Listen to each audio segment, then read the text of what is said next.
మీరు ఆలోచన చేయండి. ప్రభుత్వం వచ్చిన ఎంబడే ఆర్టీసీ బస్సుల్లో మీకు ఉచిత ప్రయాణం ఇచ్చిన మాట వాస్తవం కాదా? ఇవాళ మా అక్కల్ని అడుగుతున్నా, మీ అమ్మగారింటికి పోయినా, లేకపోతే అమ్మవారిని దర్శించుకోవాలన్నా, లేకపోతే మేళ్ల చెరువులో దర్శనానికి ఇవాళ తిరునాళ్లు రాబోతున్నాయి. మేళ్ల చెరువు తిరునాళ్లు, లక్ష్మీ నరసింహస్వామిని దర్శించుకోవాలన్నా, భద్రాద్రి రాముణ్ణి దాన్ని కొలుచుకోవాలన్నా ఇవాళ ఆడబిడ్డల్ని ఎవరన్నా ఆర్టీసీలో ఒక్క పైసా అడుగుతున్నారా?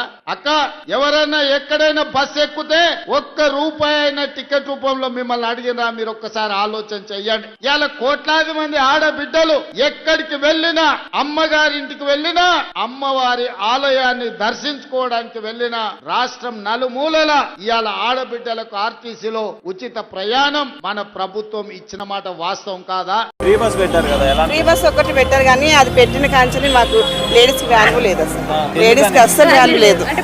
బస్సు ఫ్రీ ఉంది, బస్సు ఆపట్లేదు అని చెప్పేసి అని ఆపట్లేదు కూడా ఒక్కో చోట. అప్పుడైతే ఎక్కడంటే అక్కడ ఆపుతుండే, ఇప్పుడు అసలు ఆపట్లేదు.